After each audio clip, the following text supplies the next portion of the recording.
Every month there is a ton of mobile games that come out, and every month GameRanks sorts them for you. Hi folks, it's Falcon, and today on GameRanks, the 10 best free iOS and Android games of July 2019. Coming in at number 10, it's Dark Sword 2, a stylized, side-scrolling, high-action RPG that really has a unique look and feels incredibly high energy. Now, in a lot of respects, I would say that this game graphically looks significantly better than the first. It has far more complex lighting effects and feels, honestly, a little bit faster. If you ever played the first, it has some pretty smooth combat, and I feel like that has been enhanced a little bit here. It's a really good game, especially if you're looking for some hack and slash action. They really ran with color this time around, and I think it really benefits from that specifically. Dark Sword 2 is a killer hack and slash out on iOS and Android now. Check it out. And moving on to number 9 is Gigantic X, a top-down shooter with a sci-fi aesthetic. And I'm going to go ahead and say this is definitely one you got to check out. While it's not as if there are no top-down shooters on iOS or Android, this is probably one of the better ones in my opinion, especially recently. It takes on kind of an aesthetic of Mass Effect and Halo in its character design, but for the most part it looks very little like those games on the screen as the game's playing. And in a lot of ways you're kind of basically going out and attacking other alien races, which is questionable, but hey, it's a game, and sometimes you really just kind of need an excuse for a shooter, and that's what the story is, I have a feeling here. The shooter itself is quite competent. This is a game with a fair progression system too. Like, free games tend very much towards pay to win. This is not. It actually works, and in a lot of ways feels like a much bigger, more complete experience than a lot of mobile games. Gigantic X will take up a ton of your time. It's a fantastic shooter, and it's out on iOS and Android right now.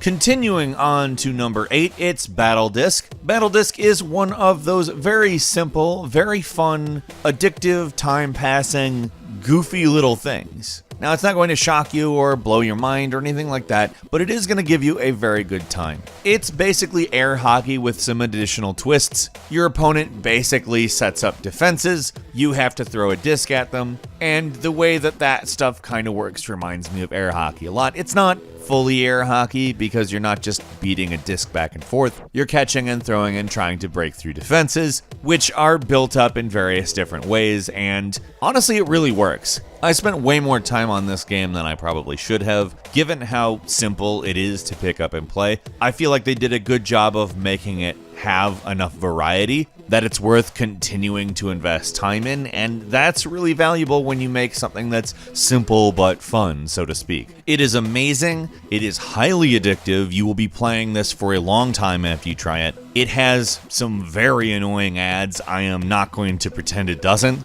but it's overall pretty darn worth enduring them. Battle Disc is out on iOS and Android right now. Moving on to number 7 is Tekken. Now, Tekken sounds like Tekken. It's not Tekken. It's actually a card game with all of the Capcom characters, which are actually totally unrelated to Tekken, so get the Tekken thing out of your head. Now, as far as what this actually is, it is a much more traditional card game that will, in a lot of respects, remind you of the sort of Clash Royale-oriented genre. However, it is not a MOBA, it is not Battlefield-oriented, it is a straight, pure card game that takes on some of the aspects that, interestingly enough, were borrowed, I think, from card games in the first place. You play your cards, and your cards basically interact with each other through a timed sort of visualization. It's actually a really good idea, and it's really fun to have all the Capcom characters together to do this kind of a thing, and it really honestly works. Tekken is a hell of a lot of fun. If you're interested in a card game, you need to give it a shot, because I think it's really different, but at the same time, familiar in all the best ways. Tekken's out on iOS and Android right now. Moving on to number 6, Heroic Magic Duel, which is again a sort of card-based game. It leans a little bit more into the Clash Royale than Tekken does, but Heroic Magic Duel I don't think is trying to be strictly a card game. It gives you 3 lanes, you drop your different characters that you have collected and leveled up into those lanes, and again it tries something new here. I would say that it's nice to have some variety, and obviously most of the basics here you know at this point. However, I think it provides a different enough battle experience that I find it compelling and fun, and I love the art, I love the color. I hope it's got staying power because there's a lot of cool elements to it. Heroic Magic Duel is out on iOS and Android now.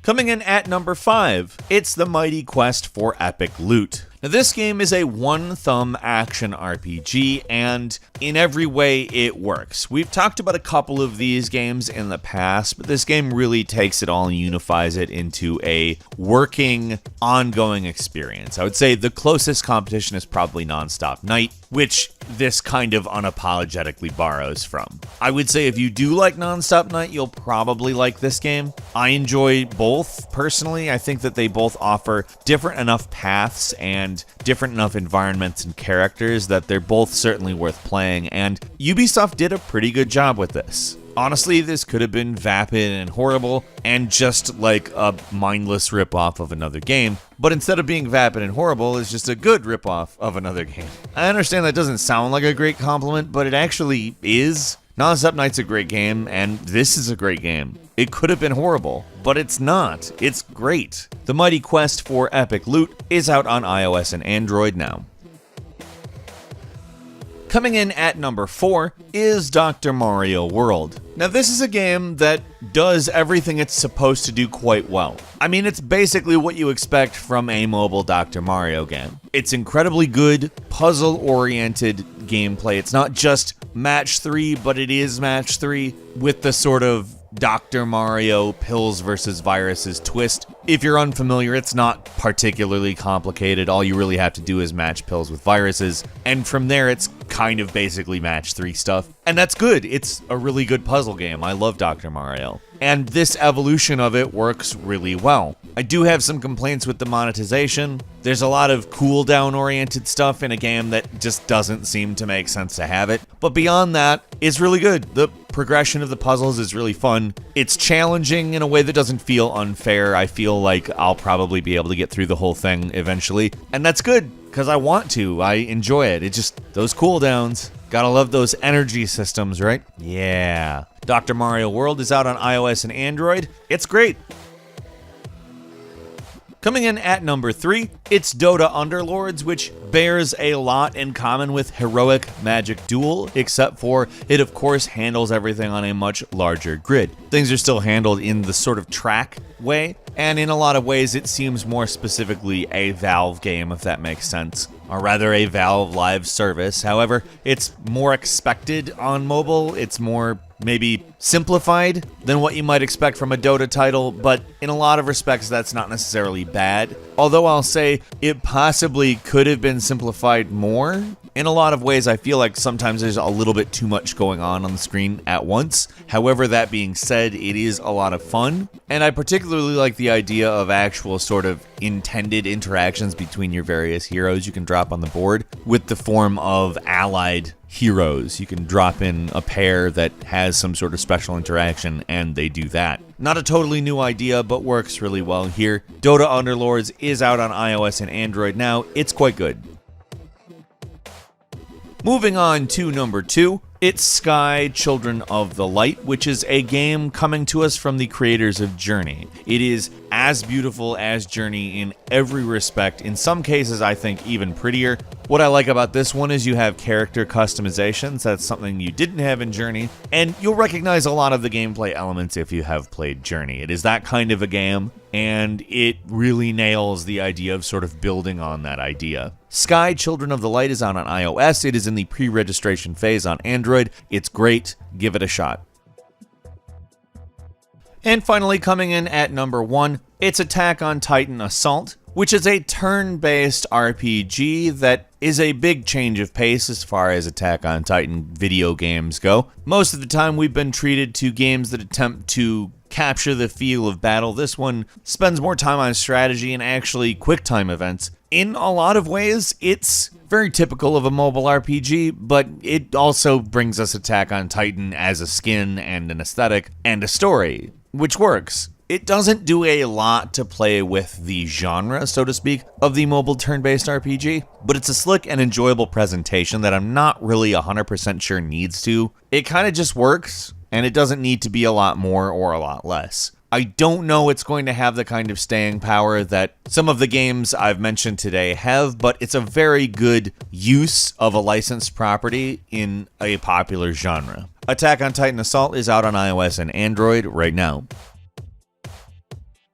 And of course, we have a couple of bonus games for you. As you know, that is where we are putting the paid games that were great this month. There's not as many paid games anymore, but when they're good, we want to mention them. First off is Professor Layton Diabolical Box in HD. It's a digital remaster, and if you've ever played this game, you know exactly how good it is. If not, it's mystery solving. Highly recommend Layton Diabolical Box. It's a bit steep in price at $9.99, but I would say it's actually worth it. It's the full experience and it's really enjoyable. It's out on iOS and Android now. Next is Rooms, the Toy Maker's Mansion, a very unique looking puzzle platformer. It's actually quite creative and does its job very well. Rooms, the Toy Maker's Mansion is $4.99 and it's out on iOS and Android now. And our final game is actually two games. It's Doom and Doom 2, which were just released for Android and iOS. They're both $4.99. They're the first two Doom games. Doom 1 comes with the flesh consumed, in case you're wondering, and obviously these aren't particularly complex games. They should run good on your device, but they are really nice. It works very well. Doom and Doom 2 obviously just still hold up. They're fantastic games. Like I said, they're $4.99 a piece, and they're out on iOS and Android right now. What games did you play this month on your phone? Leave us a comment, let us know what you think, and if you enjoyed this video, please do not forget to click the like button. If you're not subscribed, now's a great time to do so. We upload brand new videos every day of the week, and the best way to see them first is, of course, a subscription, so click subscribe, and don't forget to click the notification bell. As always, thank you very much for watching this video. I'm Falcon. You can follow me on Twitter at Falcon the Hero, and we'll see you next time right here on GameRanks.